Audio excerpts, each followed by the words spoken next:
Hi, everyone. Woo! Welcome to our holiday edition of Better Than Brunch. Do we have an opening theme song? We don't. Oh, that's disappointing. I know. I'm sorry.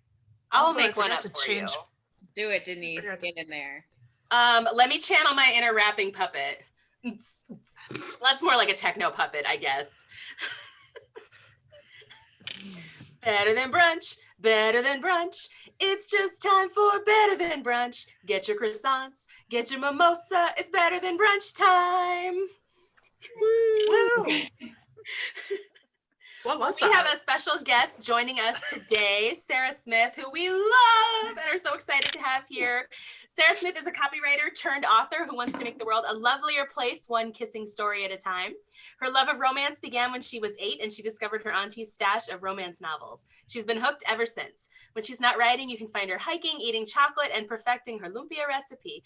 She lives in Bend, Oregon with her husband and adorable cat Salem. She's the author of Faker, If You Never Come Back, the most recent Simmer Down, and co-host of the Quick and Dirty Romance podcast. And we're really excited to have her here. Thanks for joining us, Sarah. Thank you so much for having me. I am such a huge fan of this podcast. I think you ladies are hilarious and amazing. I'm so excited to be here.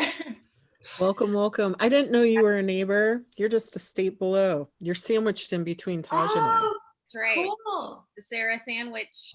Yes. That's kind of sandwich. Brunch just took a turn. It didn't take long. No. It never takes long. That's what That's she what said. he That said. is what she said. Oh, what?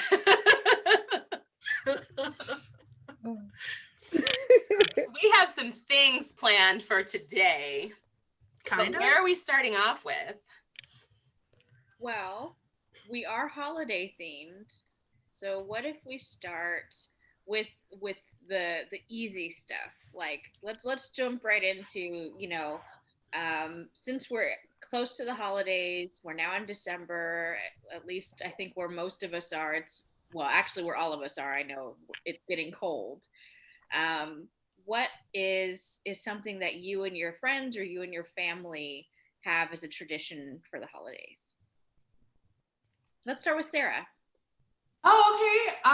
Okay, so this is a thing that my family used to do. It's not like anything fancy or anything. It's just my mom, she used to work a retail job, and that can be really stressful during the holidays, with people acting the way that they do and stuff being busy. So every Christmas Eve, what we would normally do is we'd always go to her house for Christmas, and instead of cooking, because like cooking Christmas Eve dinner can be kind of involved and stressful, we would just order Chinese takeout from our favorite restaurant and just like completely just gorge ourselves. And like we'd ask our mom okay, what was the craziest thing that a customer did, or like who came into the store and just was acting like a complete whatever. And that was just kind of like a fun thing to kind of unwind and decompress. And then we would open one gift, and then we would just kind of like veg. And then the next day on actual Christmas Day is when we'd actually like care about cooking and doing all that proper traditional stuff. But like Christmas Eve was like, just de-stress, eat as much as you want. And yeah. Nice. I'm going to add to the question. So, in addition to a tradition, what's a favorite holiday food? Or what are you cooking for Christmas this year? Okay, so I'm addicted to carbs. So any kind of like any bread or potato I'm all about that. Yeah, okay. And I don't know if we're gonna go super traditional this year, because it's just gonna be my husband and me, and we might just I was gonna ask him to go get some shrimp cocktail at Costco, so I don't know. It's probably not the classiest thing in the world, but I don't care. It's actually super classy. Put it in fancy glasses. It's super, super fancy. I just like, it comes in that plastic container, and I'm just like, all right, you get half, I get half, and then we just shove our mouth full. So it's just not like. Love it. I love that there's a demilitarized zone of shrimp cocktails.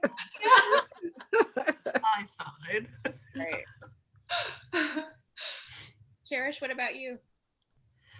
I'm gonna take this off. Well, now I look foolish. Not at all. Yours actually fits.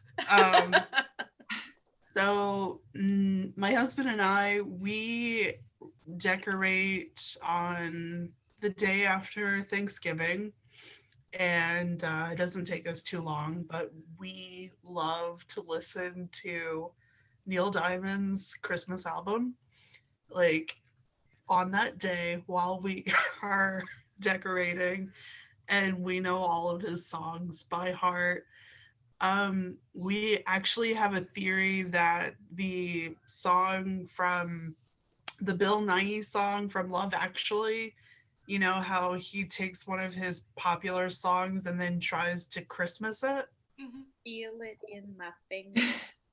I We think feel that it Neil in my Diamond toes. did that to one of his songs on this album because it sounds like a romantic ballad that has nothing to do with Christmas until you add the words Christmas. Right. So we love listening to that every year. It started off unironic and now it's just like we need it. But as far as foods go, like it's probably the same cuisine as we would cook for Thanksgiving.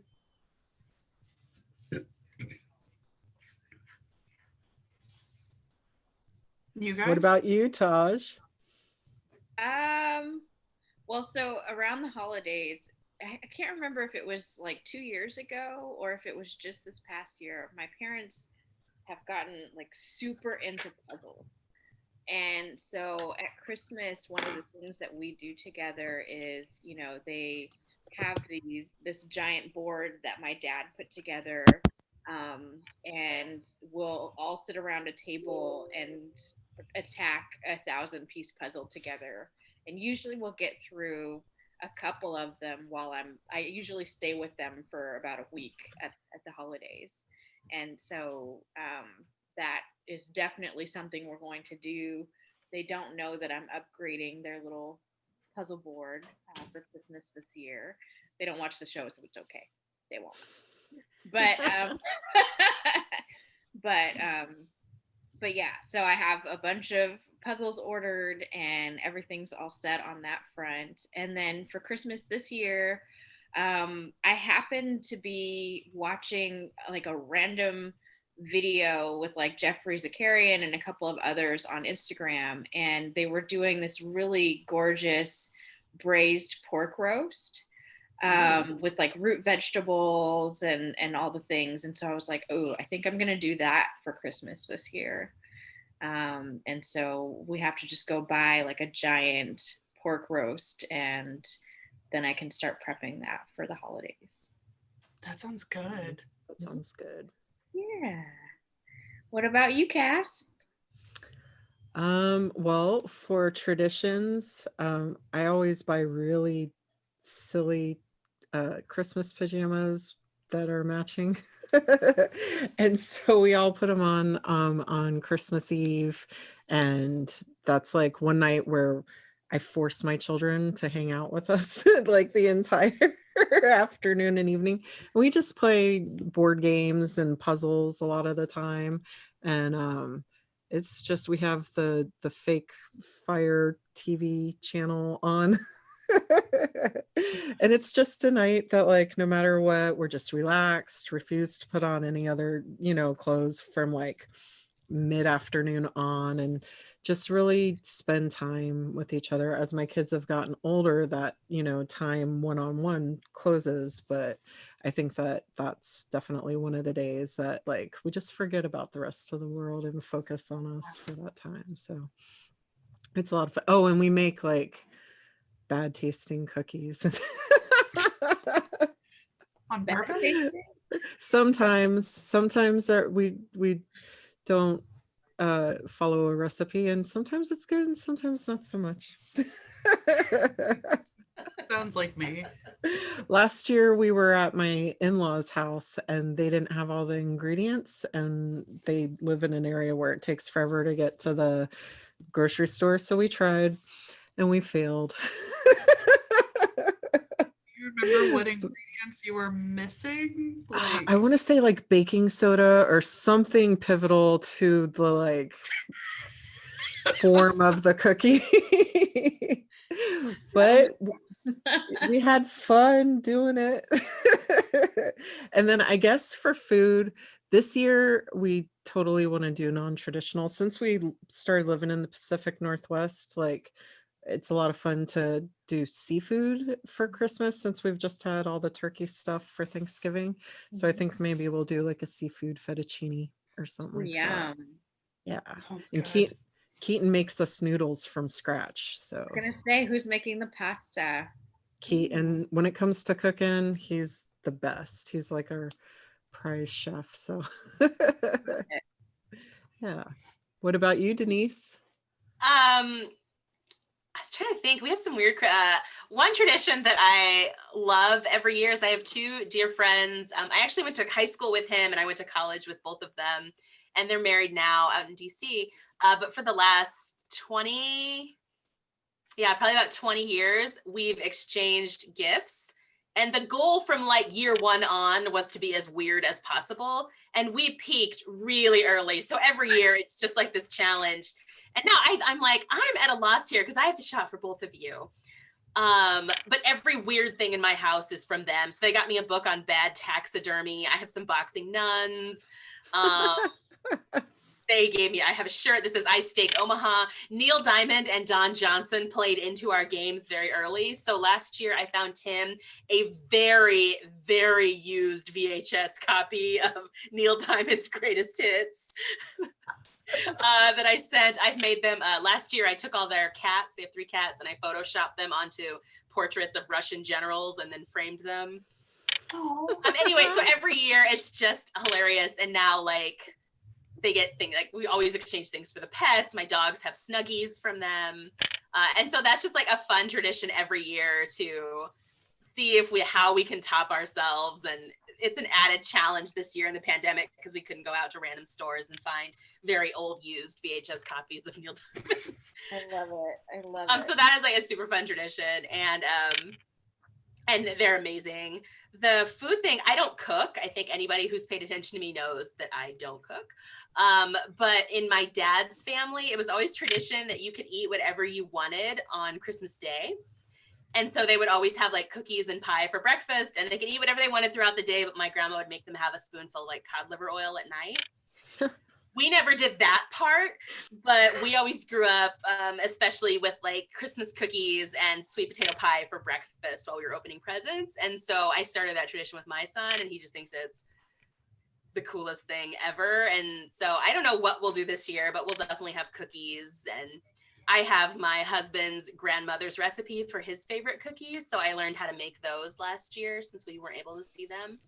And yeah, I don't know what else we'll do. It's just the 3 of us, and I live with 2 picky eaters. So it might be like Thanksgiving. You get pudding for dinner. I get mashed potatoes. You can have some ham, and we'll call it good. Oh, that sounds nice. Yeah, someday I'll do a show of all the weird stuff from Tim and Sarah. Do you already have your weird thing picked out, or? Okay. Yep, I got stuff for them a while ago. Neil Diamond does play into it this year. I don't know if they're going to watch this, but yeah, like I said, I met Tim in high school. We did mock trial together, and I thought he was the coolest, and he is now an attorney, so it was very fitting. And then I was in a college class with her, and she's like, "Hey, I'm dating someone from your hometown. Do you think you know him?" And I was like, "Probably not. It's a pretty big suburb." And then he said, "Oh, it's Tim." And I was like, "Oh, yeah, I went to high school with him. You're dating him?" Oh no. So yes, I adore them. I love them, and I'm always pretty excited to figure out what gifts to get them. Aw, that sounds awesome. My book was Tim's first romance novel. He was texting me as he read it, and so I was very proud there. Now, is that married friend couple? Are they kind of similar to the married couple in the book? No, kind of, maybe. Yeah. The whole No, not really. They're not based on them. I didn't think about it. Okay. Anyway. Oh, yay for holiday traditions. Yay, Yeah. Bad of shrimp cocktail. Ironic Neil Diamond. Yes. Cherish, do you have a holiday beef? I can think of one that you should have. What's that? Custom.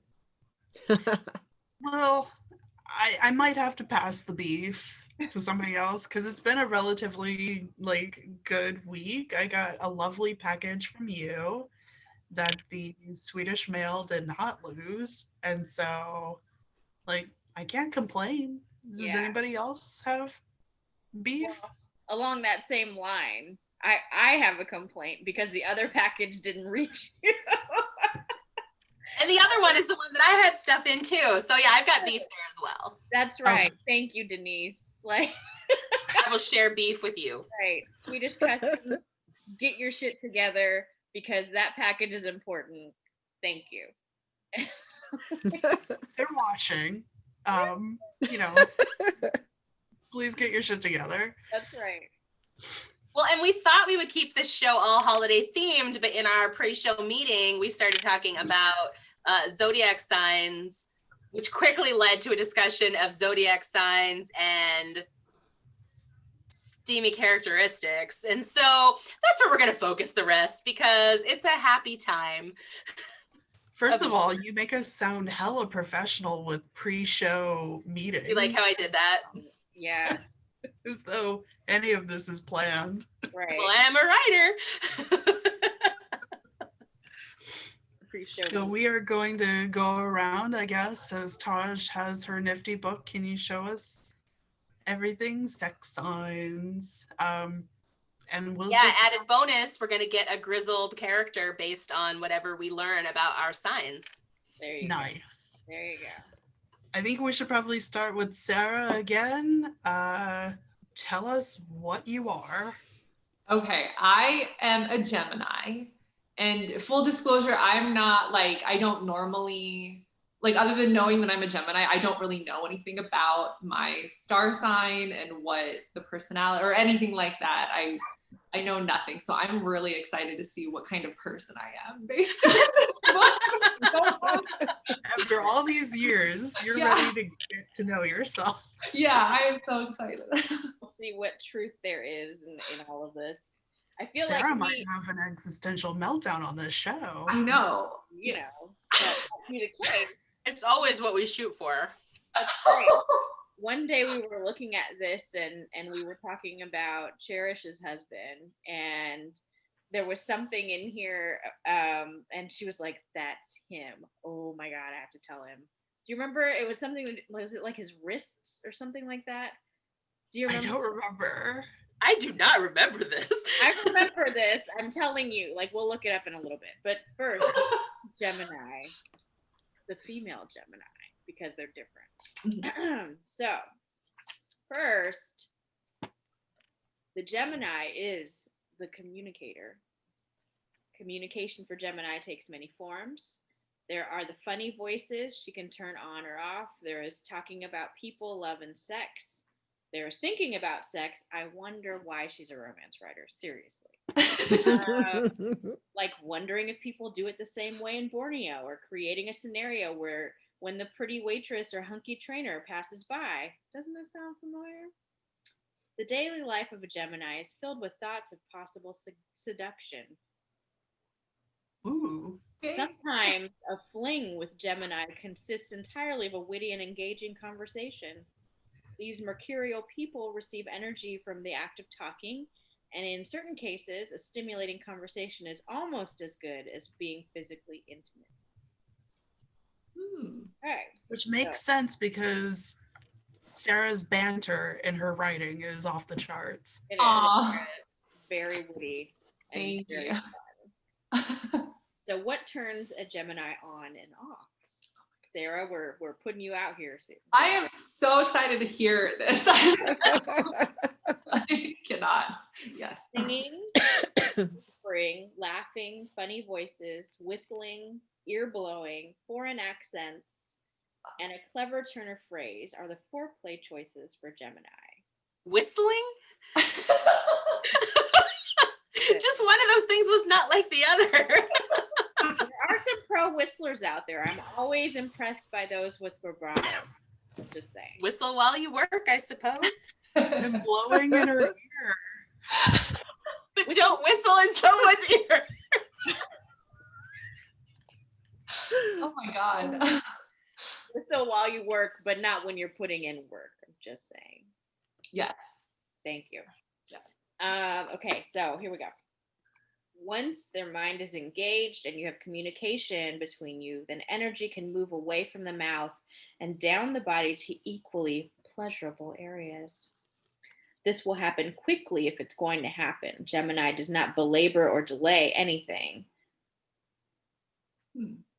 Of course, oral, I had to read the sentence first to make sure we were like, this book goes there, people. It says, of course, oral stimulation is a basic part of any sexual encounter for Gemini. The sense of touch is very light with Gemini, and a gentle caress on the breast or stroke of the cheek will be enough to start the motors humming.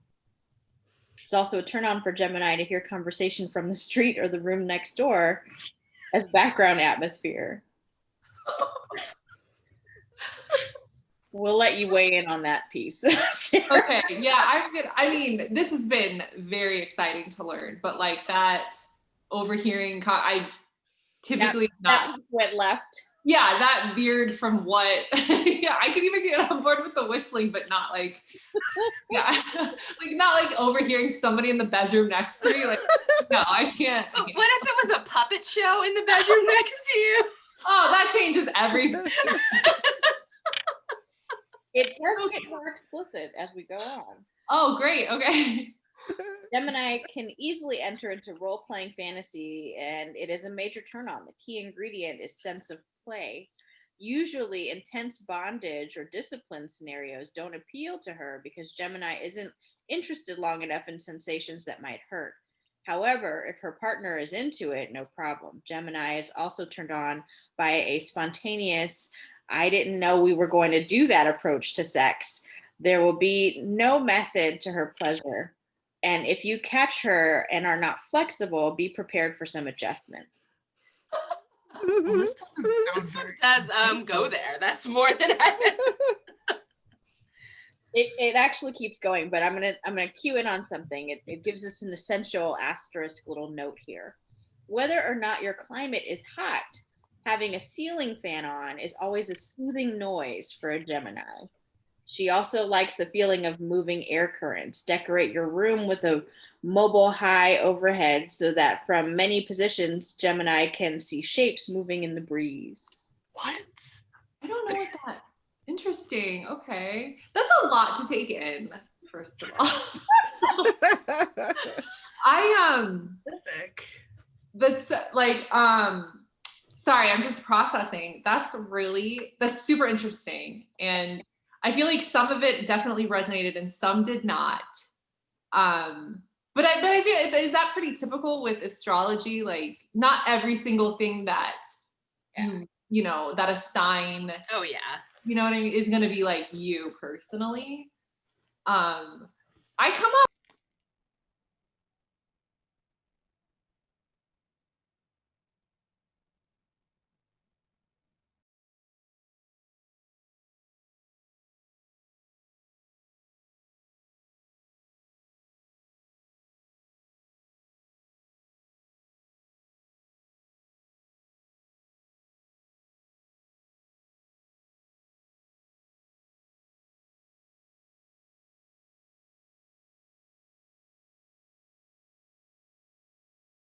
Sexual dance. She does not tend to be demure and may find talking trashy a turn on for herself and her partner. She can be a wanton tease. Gentlemen, if you are interested in a Gemini gal, make a move quickly or you will be misled and then rejected. Oh my God. This Again, sounds that- slightly dated. I see this book is a little heteronormative and a little bit It is. a bit but well, hit me with an occupation and I will give you a grizzled Gemini story. Lumberjack. Can I do lumberjack? Yes. Okay. Yeah. That's thank you, Taj. That was really, really eye-opening. So Jill Toptree. Mm. Jill Toptree is a lumberjack at the top of her game. Her flannel knows no bounds. She has a solid collection of axes. Where lumberjacks are needed, Jill is sought. Until she accidentally cuts down a coworker.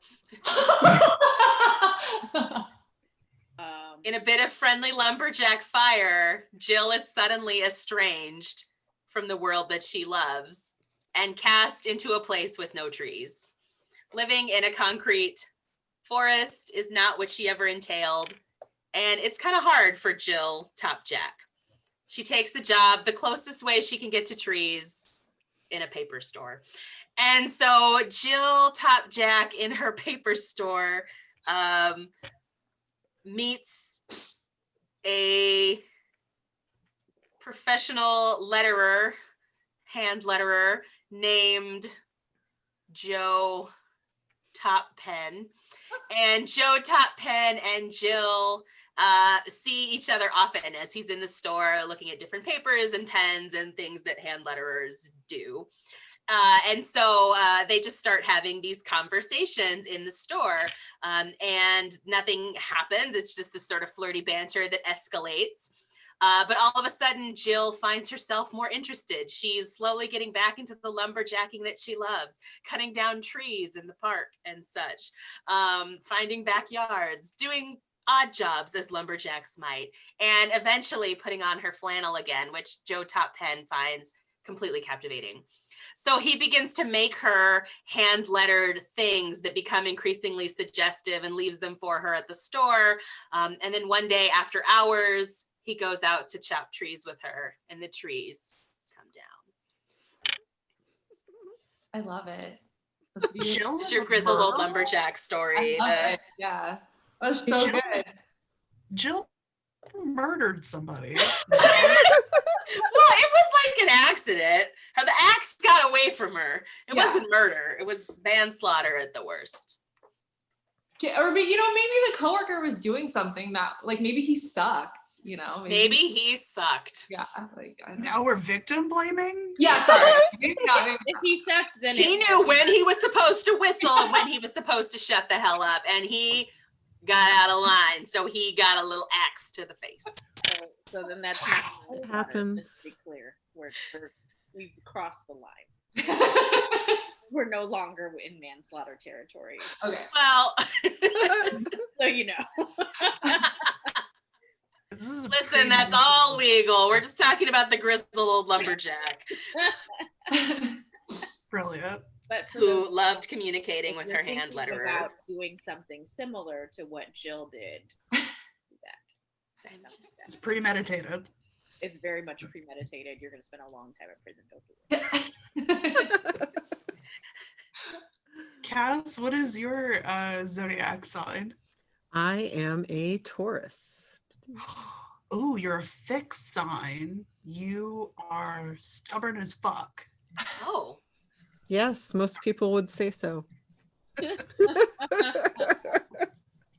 Well, and the fun thing is both Cherish and Denise are the same sign, so that helps. 2 out. for 1. mhm. We're Leos, so we both also low-key think everybody else should be skipped, so you should come to us, but it's fine. Just kidding. So Taurus is the sensualist. In ancient times, the bull was a fertility symbol and was worshipped for his power and sexiness. Ancient pottery depicts athletic games, including bull wrestling and leaping over and under a bull. There are many myths about the sexually potent bull. The rumor that Taurus is stubborn is true, but to the bull's mind, stubbornness is just good sense. Why change unless you have to? Here's a little note. Fact. Pheromones are nature's way for the sexes to attract each other. Some scientists have posited that using heavy deodorants and scented soaps challenges the natural scents that bring people together for babies or for sex. I don't know why that was an inset here for Taurus, but maybe scents and pheromones are especially important there. I like a good candle. Yeah. Okay. But that might interfere with your natural pheromones. Ooh, I bet this is you right here. Okay, Taurus is an earth sign, and of all the signs, the most connected to the sense of touch. Taurus will walk into a clothes shop and immediately touch all the different fabrics. In her own home or yours, she enjoys caressing the pillows, sofa covers, the wood, or even gliding her hand over marble or granite counters to enjoy their cool feel. She also enjoys casually touching people in the course of a conversation. As you might guess, the single greatest turn on for Taurus is how a person feels. She wants to touch and caress skin, hair, chest, and bottom. It will all be equally pleasurable. Also, being touched all over is a major turn on. How we doing, Cass? I do like to touch a good piece of hardwood. This is true. It's, I mean, that's just what the book said. But Right. okay, I mean, I I have some yeses with that. I am forever twirling hair. If I'm not twirling my own hair, which I've probably done on the show a million times, then I have to be twirling Max's hair or even like the kids' hair. So yeah, or like I'm always holding something in my hands. Like I have a blanket right now I'm touching. So like, yeah, maybe. But yes and no. Like I don't like hugs and stuff unless I want the hug. And then I'm like, okay, but like random hugs, like I'm like, no, please don't. But yeah, so maybe touching on my terms. Okay. Well, then that's how it should always be. Yes. Yeah. Yeah. No people. I just have to Yeah. tell you, your grizzled story is coming together very nicely. I have notes. Ooh, I'm Oh no, oh no. But yeah, I could see some of that for sure. Taurus is turned on by money. Not necessarily greedy, she is conscious of good value. Pretending that she is a high class hooker and he a Casanova buying sexual favors at a price gets both of their imaginations going. That took a turn that I was not expecting. I mean, I could be dressed as a high class hooker right now with my sequins. And I mean, this dress is a little low, so no. It's beautiful. But typically I don't really dress up, so I don't know about the high class hooker part. Maybe mid class hooker. Oh, Okay. A Toyota? Like a Hyundai Electra?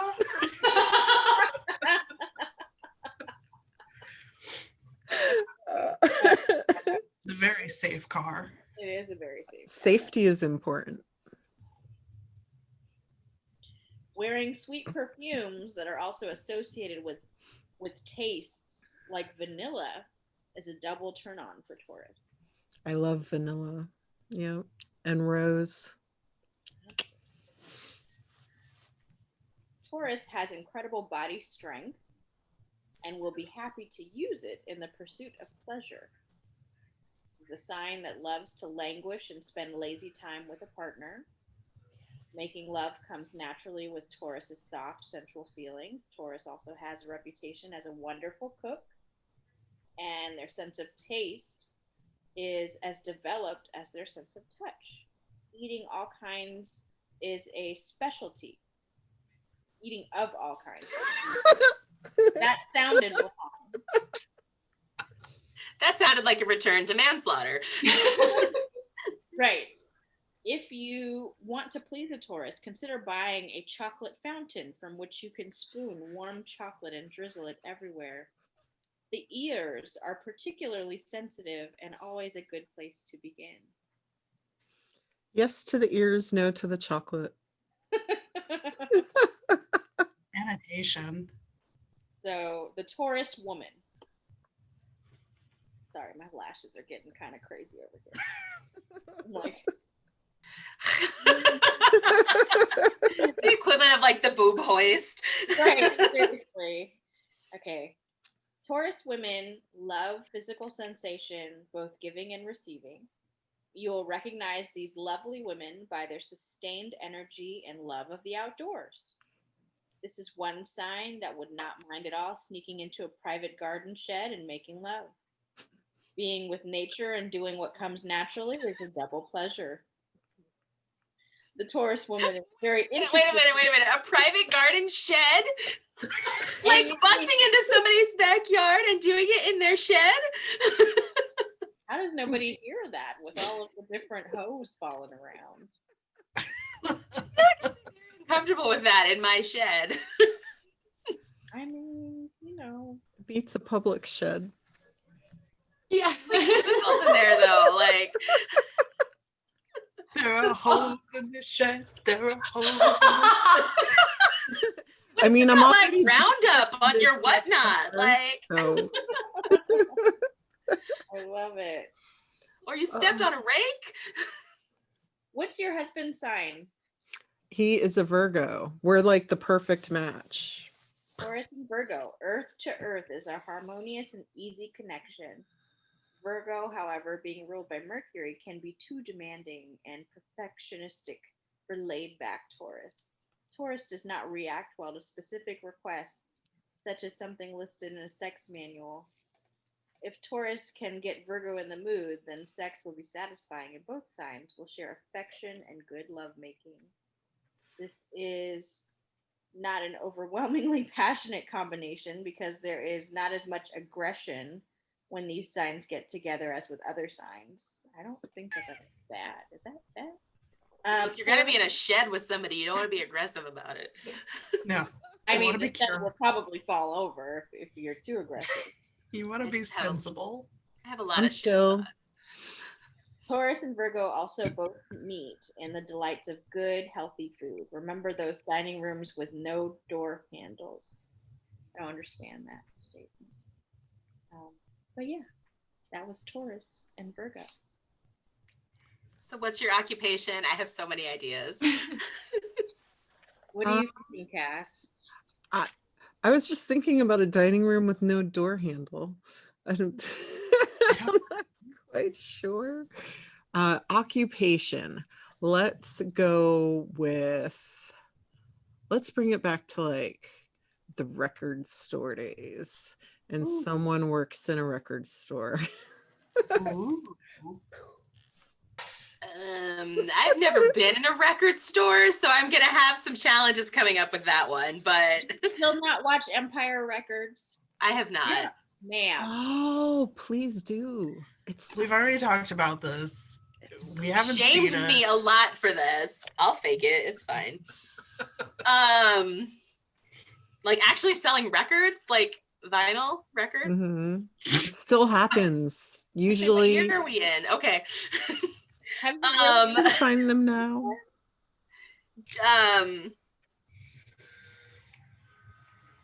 Okay. Joe Here we go.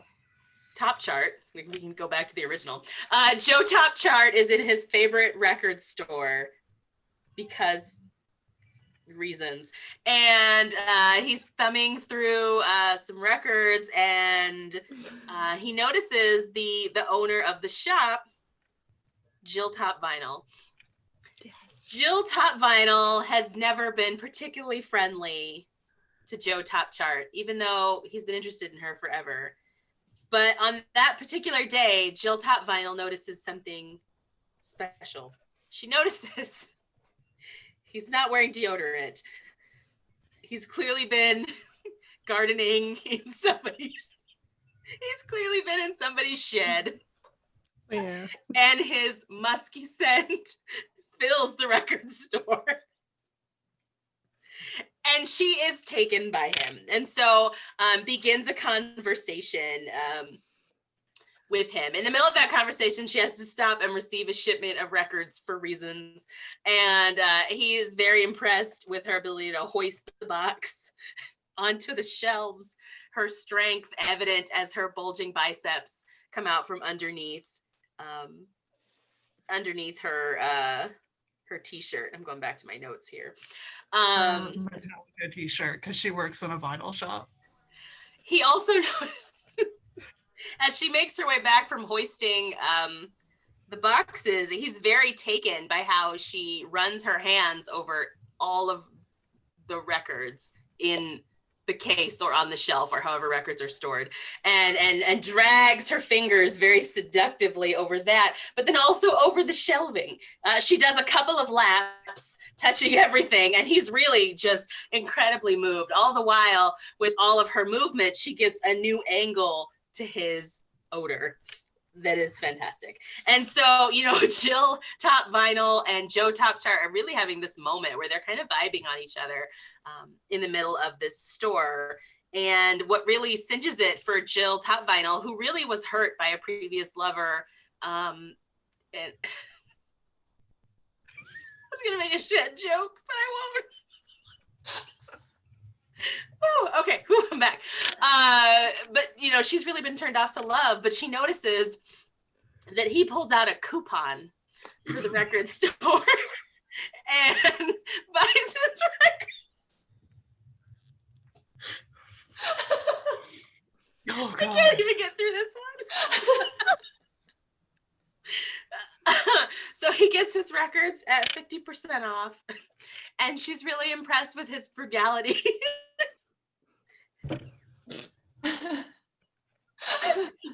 This is the worst story ever. I feel so bad for her. No, because this is her guy. This is the guy she wanted. He's frugal. And he has coupons. Musty-ass. He's musty, and he sweeps her away. He can't even buy here's the the thing that Joe record. Top Chart does well. Here's what Joe Top Chart does well. This is a small business. Yes, they close for lunch and they sneak into like a neighbor's garden shed, and he sings to her. Oh, okay. It's very slow and seductive, and she is touching his hair. It's probably greasy. He's gonna come haunt He you. sings to her. He writes this song that was inspired by her and seeing her every time he came into the record store, because he was in there often for reasons. And he sings this song to her that is inspired by a song that she loves that was listed somewhere on a wall, but he makes the lyrics about her and how strong she is and how much he feels comfortable with her. And so as they make passionate love next to the Roundup and the grass seed in this old couple shed, he's singing this song to her, and it makes her feel so valued and special that Joe Top Chart and Jill Top Vinyl end up together forever. She's no longer grizzled. I apologize to all you other Tauruses out there. This is not your future, I promise. That was amazing. He's just running her hands along everything. Oh. Oh, that was I'm amazing. sorry, Kaz. I was really proud. I could tell.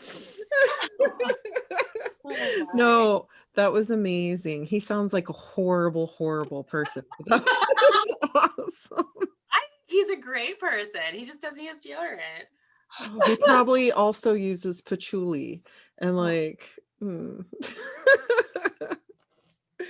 can't find 50% off coupons for a record shop. Can you find a record shop? Like Yes, yes, everywhere. They even press vinyl now, like today. They're in your town, Denise. I doubt that. But I'll look it up. A couple of turntables that play. So maybe Joe Top Chart would be found in my vinyl shop. I don't know. I mean, go looking for him. You'll know him by his sense. I'll be able to tell he's there before I even get there.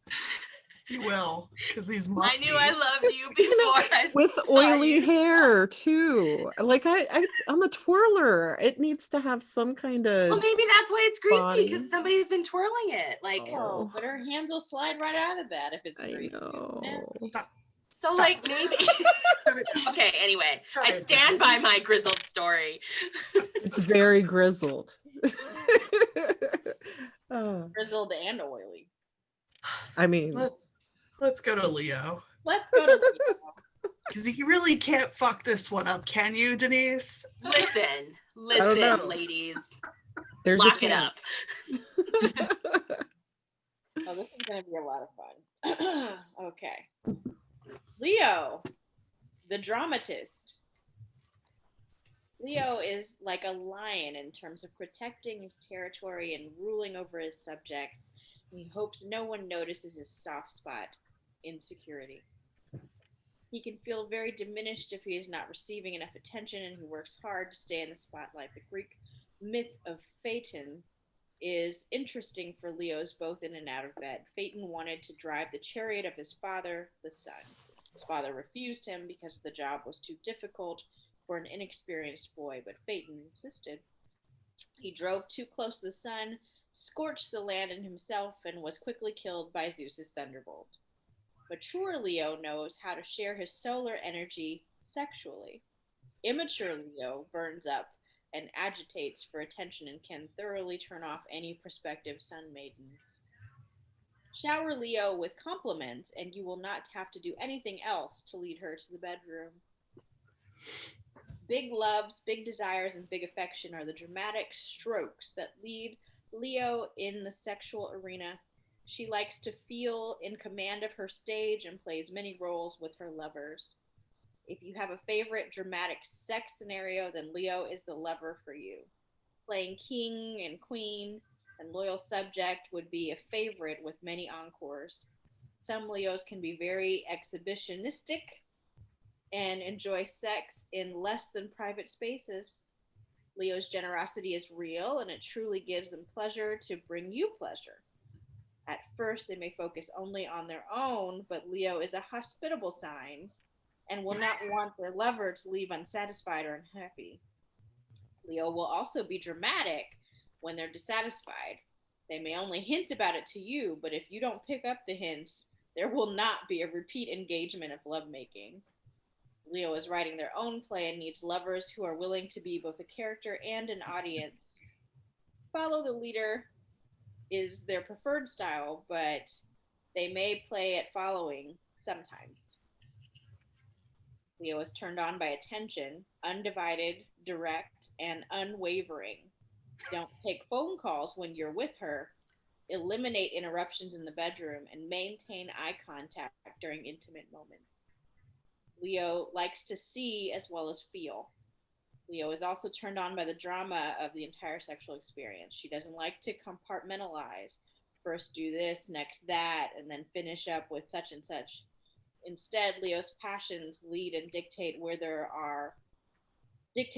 there are kisses all over the body and then you get together, or maybe the feeling is so strong that there are no preliminaries and you go for the gold immediately. Every time you get physical, there will be a different springboard to sex. Major turn on for Leo is being with someone who is generous. If you're the stingy type, hide it if you want to score with a Leo. A Leo leaves big tips whether or not they are wealthy. Being free with money makes them feel good and powerful. Leo also prefers a glamorous lifestyle with flashy clothes and top-notch accessories. They require a lover who can rise to any social occasion. Half of Leo's seduction strategy is scooping up the belle of the ball and then showing her how life can be even better with a Leo. Turn-offs are the people who are half-hearted and don't approach life and sex with their all. Leo's hair may be her prized possession. Stroke it, brush it, caress it, buy grooming products for it, and watch out if she says it's a bad hair day, then the whole day and perhaps night will not be happy.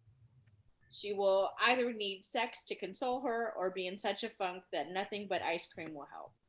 Wait, after a bad hair day? After a bad hair day. Sex to console? It's not like anybody died. I don't know. Let's see. I'm going to skip ahead. All citrus scents such as lemon verbena, and orange are major turn-ons for Leo. Couple these scents with red, yellow, and orange decor, and you will inflame the lion's passion. Let's see. The Leo woman.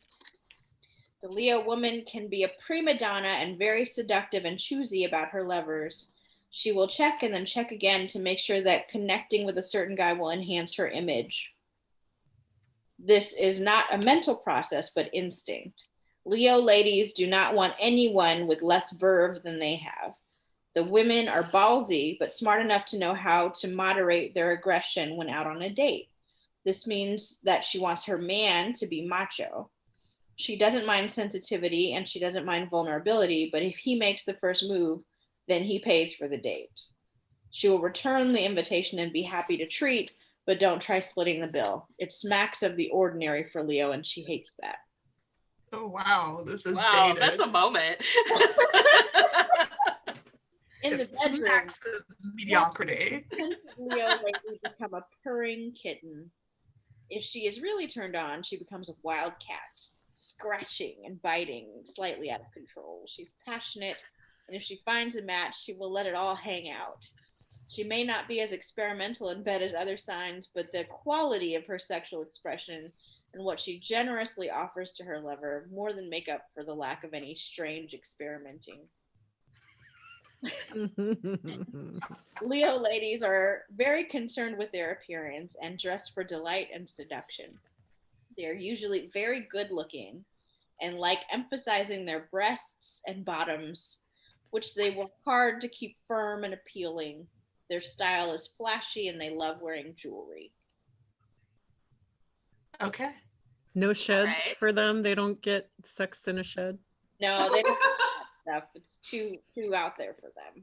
Sounds like we have safe sex, like very safe sex. It sounds like you're the bottom Fix. all the time. But it's like sparkly safe sex, like it's drizzled with diamonds. Yeah. That sounds painful. Yeah, most of that felt correct to me. Much of that felt incorrect to me, but I'm kind of on the cusp of, I think I'm on the cusp of Leo and Cancer. Oh, interesting. But I don't know anything about astrology, like what my rising sign is or what's in retrograde or anything like that. But That actually makes sense to me for you because my mom is a Cancer, and every once in a while the Cancer does come out of you, I will say. I suspected such. I'm a full Leo, and I think you can tell. it's known. Okay, so hit me with an occupation for a Leo, a grizzled Leo. Let's see. A circus performer. Do you have anything more specific about what they did in the circus? Oh no, the ringleader. Obviously, Ooh. okay. All right, Yeah. Joe Toppering is grizzled, now a grizzled former ringleader. He had his day in the spotlight, his top hat, his jacket pressed, the lions bowed to him, the trapeze artists trapezed for him, popcorn everywhere. Joe Toppering had it all and was very happy. He did not have love, but being burned early in his life, in his adulthood, realized that he'd rather have career success and be at the top of his game, be well known and famous, than to dedicate his life to any one person. Everything was going well for Joe Toppering until tragedy struck across the country. A rogue lumberjack hijacked a circus, causing mayhem, and circuses across the country were outlawed. Suddenly, Joe Toppering, though he'd been at the top of his career, was left with nothing to do. With a penchant for guiding action, directing things, and keeping everyone in line with a sense of wonder and a little crack of the whip, he decided to join forces with a madam running a brothel of, well, not even really a brothel, an escort service that catered to all sorts of wants and needs. And so the top hat was still used, and Joe Toppering found this new space that he was in. Well, one day a client came in and really had this circus fantasy, and nobody else could fulfill it. And as soon as Joe Topring heard this, he knew that nobody else could do a good a job as him. He had been the best ringleader, and he would be the best ringleader for this woman. So they engage in play, top hat on, everything else off. And this woman is really captivating. This is Jill Bottom Circus. And though he is physically attracted to her, what is most drawing and what keeps bringing him back, they do this role play again and again and again, is that she really looks up to him as a star. And it's something he hasn't felt in ages. And so they begin in this business arrangement, this sexual arrangement, but it grows into this sort of love affair, wherein she likes that he is the star, and he starts to feel the verve that he once did. And they're out on a date, and he is recognized from his circus days because of reasons. And she's really excited by that she's with this sort of famous person. And so slowly he gains confidence as their love grows, and decides to start his own circus again, to chance it. And she takes the risk with him, and they start a new circus, but it's a sexual circus because that's the connections he has. So now they have this sexual circus that goes on. It becomes huge again, and he is the ringleader, but he knows now that he has her there to cheer him on. And then they have this wonderfully lavish lifestyle, and he is no longer grizzled. He is. She's back, baby. You dropped the ball with Taurus there for a second, but you picked it up. I just like to point out that I don't think I dropped any balls with any of these. Why? But yeah, so the sexual circus returns. That's all I got. I was trying to work in the bad hair day, but I just really couldn't figure out how that would fit. No, it's perfect. Fantastic. Sexual circus. That's all I needed to hear, really. If you would have led with that, You know, I actually low-key want to write that one, but maybe we could all collaborate on it. sex circus. We'll call it In the Center Ring. Ooh. Ooh. Yeah. All right, Taj, what is your sign? I am a Capricorn, so I'm the That's like right. super like Super focused. focused, pretty much anal, like list writer, task person. I am called the pragmatist. Capricorn symbol is a goat climbing up a mountain. Goats are legendary in all of classical mythology and literature for their horny behavior and omnivorous appetites. Although Capricorn is a very lusty sign, he does not want to be perceived as yearning or too eager. Part of Capricorn's charm is the self-discipline he can maintain. His exterior may be cool, but passion lies underneath. The mountain that the goat climbs symbolizes success, and Capricorn wants to be successful in all endeavors, including sex. Since people usually don't get medals or public recognition for being good lovers, your Capricorn mate wants to know in detail how he rates. He is a pragmatist, after all, and wants to see what works and what doesn't. The sign is not prudish and can be very interested in the particulars of whether this position or that technique was as good as the one the night before. Biggest turns on for Capricorn are laughter and structured sexual play. Doesn't sound fun at all. You don't have to memorize a manual or announce what will happen next, but in the bedroom, as in life, Capricorn wants to know what is coming. She may like to create a game plan for sex and may spend a lot of time planning exactly how she will go about seduction and lovemaking. Capricorn does not like surprises and feels spontaneous only when things begin according to plan. Ritual is part of Capricorn's nature. If you and your partner develop a pleasing way of beginning each date, then the familiarity will encourage trust and hotter sex. There's a tendency with the Capricorn lover to be very goal-oriented. Foreplay is nice, kissing is good, but the main event is the point and the goal. Hold on. Okay. Climb that mountain. I respectfully disagree. But anyway, however, you will notice that when sex is accompanied by lots of jokes and laughter beforehand, everything works better. Amidst the gaiety, Capricorn usually knows what she wants and can be very direct. With the Saturn ruler, she might take a while to heat up, but then the situation looks very good for a satisfying conclusion. Okay, I got more notes. Capricorn rules all bones and the skeletal structure. That is not traditionally a sexy part of the body, but keep in mind unattractive knees or scaly elbows will be a definite turnoff for a Capricorn partner.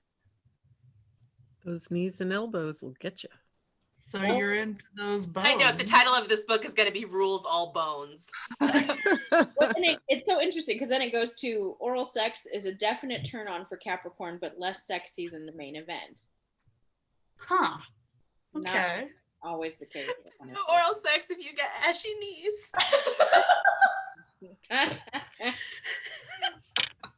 Oh my. See, then this takes a turn that we know, like, I'm not into. Capricorn prefers classic scents that are understated.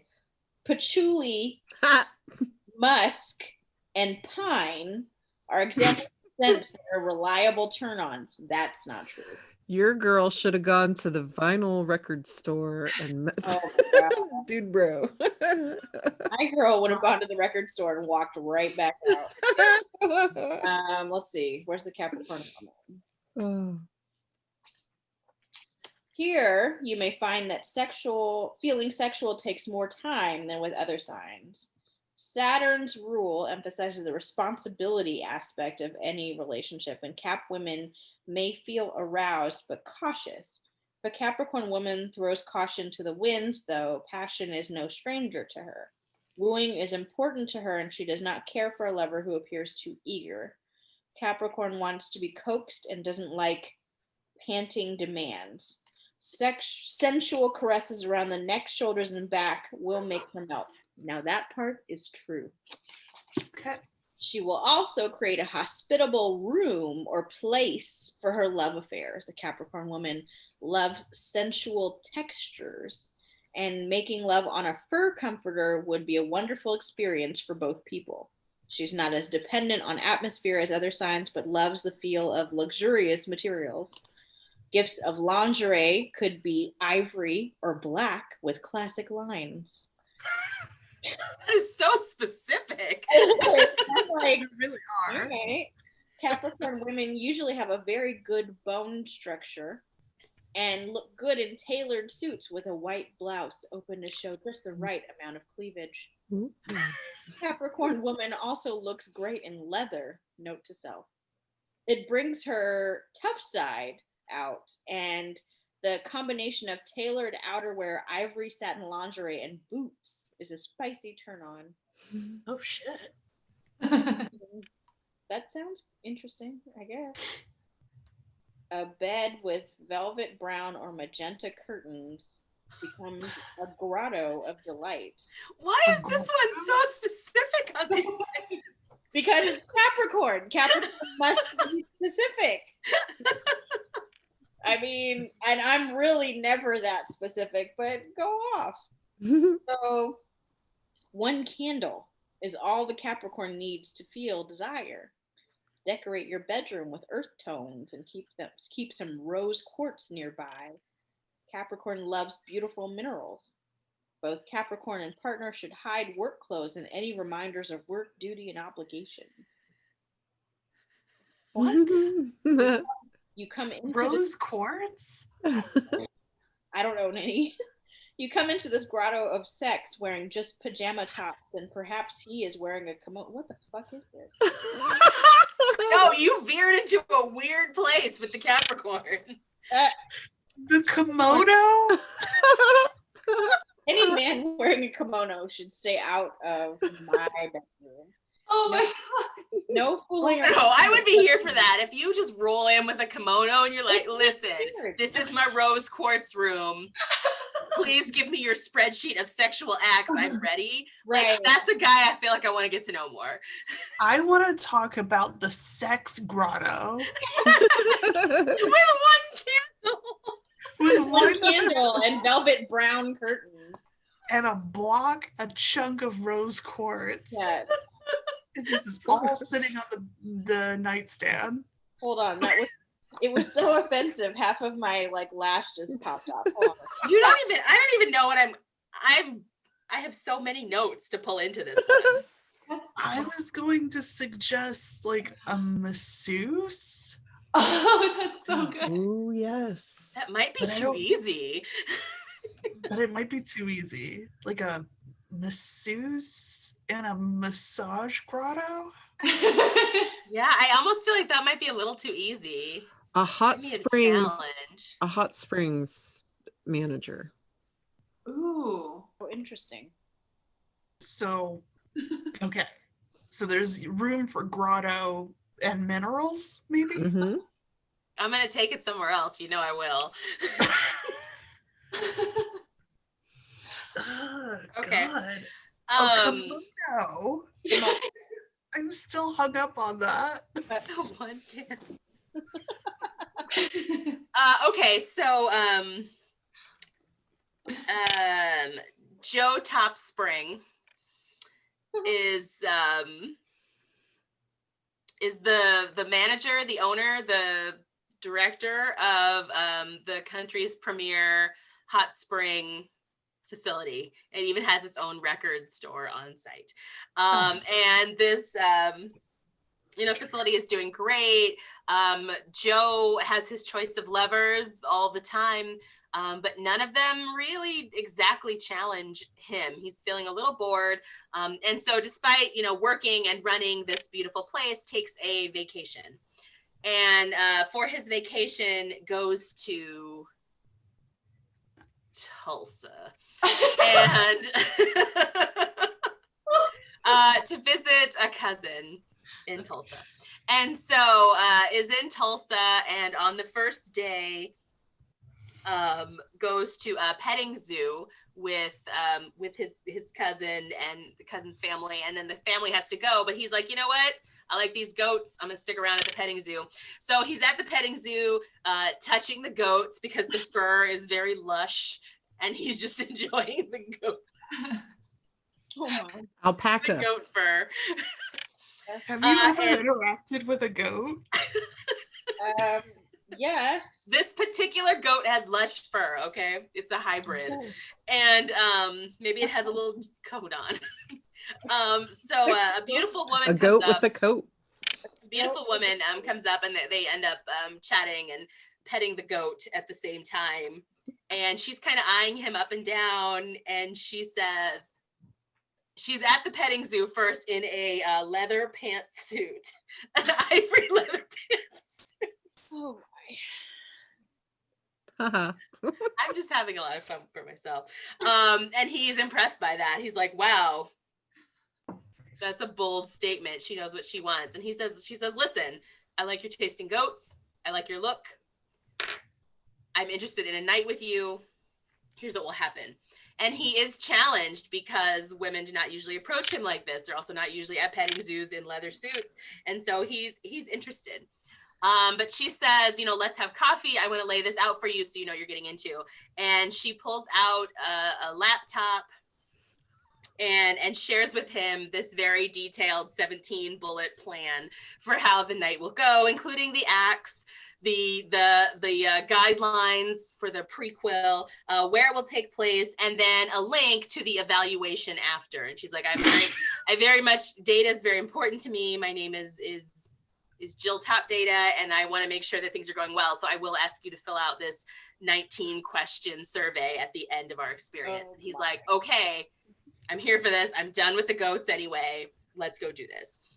So she invites him to her home, and he shows up, and it's a normal home. It looks lovely. There's some flowers out front and couch in the front room. And then she says, we'll be back here take off your clothes and get dressed in this thing. And so he puts on an ivory kimono, a magenta kimono, sorry, and then walks into the back room, which is dark, save a bed made of rose quartz in the middle of the room, surrounded by brown velvet curtains. And there's a goat in there. And so she says, okay, this is what's going to happen. And she turns on a projector. So the 17-point bullet plan is actually projected on the wall. So they can easily see it during their acts. They don't have to stop and read anything. And she makes sure to check things off as they go with a little tablet that's just next to the bed.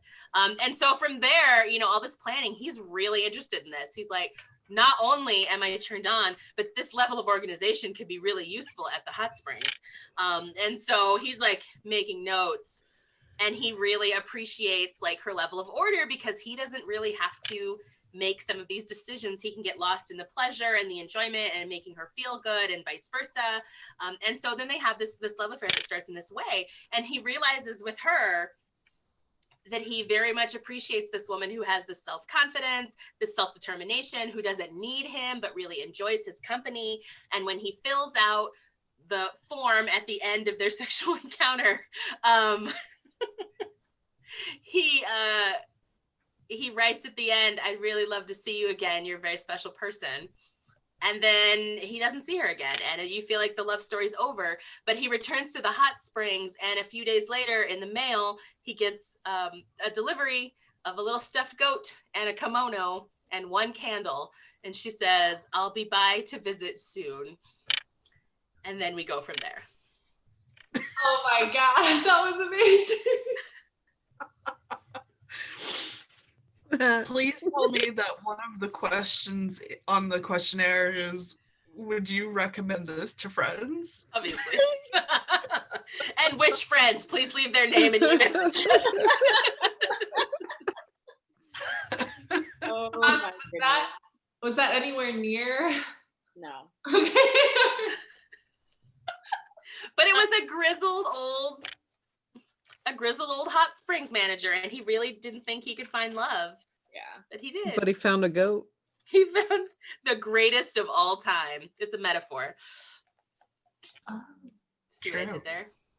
I did. I thought. I don't feel enough appreciation for this story, and I'm pretty excited to write this one too. That's classic Leo. We're not complimenting you enough. You're not.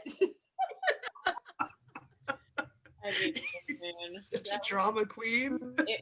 for someone, I guess, who is even more Capricorn than I am, they might be like, "Oh my God, that is me." Yes, but literally none of that matches up for me. Well, I wasn't really trying to make you. I was trying to make yeah. the description of the Capricorn that we got in the book. Projector in the bedroom was really like A1 work. I'm saying, you know. Oh, I design surveys. It's part of my day job. I have training in it. I took classes in it when I earned my PhD. I think designing a post-sex like satisfaction survey would be fantastic. I think that is great for a book. I really think you should do that. Okay. I actually have a whole series of book ideas about data nerds. Yeah.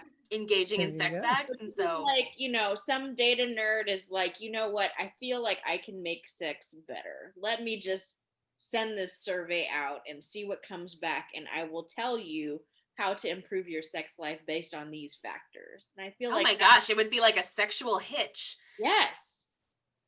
Exactly. Okay, filing that away. The other night, I did get an idea about a bunch of data nerds who were stranded and bored and maybe a little drunk, and they come up with a basic Excel program that essentially acts like sex dice, where it pulls two random people and then like a body part and an act and a context. So I had this idea to write that. So I built the spreadsheet to see if you could do it, and you can, and I did, and it is fantastic. I don't want to sound like Jeff Goldblum here in Jurassic Park, but you were so concerned if you could do it. You didn't think about if you should do it. I didn't, but I was right, and I should have. Anyway, that's enough from me for today. This feels like a very long episode. Cass, tell us how long we've gone. I have no clue. but Okay. definitely probably longer than 30 minutes, but that's okay because it's our holiday show, and the likelihood is that you guys probably won't be seeing us until 2021. We're almost there. We're True. so True. close. Yay. Yeah. But if you do, then you will. But if not, I hope everyone has a fantastic next 2 weeks. Is it only 2.5, 3? so. A few. A few weeks, and 2 or then 3. 2020 is over forever. And we are hoping for great things in 2021, obviously. Yeah. Thank you, Sarah, for stopping by and engaging in this nonsense. We loved having you. Yay. Oh, thank you. Thank you so, so much for having me. It was so fun. I laughed so hard. That was exactly what I needed right now. So Well, We're so going to happy send you a for survey after Yes. this is over. Yes. nothing more, please. But before we close, ladies, this is our tradition. Everybody smile big for the camera. Is everybody ready? Okay. Yes. 1, 2, 3. Got it. Woo. Well, everyone, have a fantastic rest of your Sunday, and we will see you next year. Bye. Happy holidays. Bye.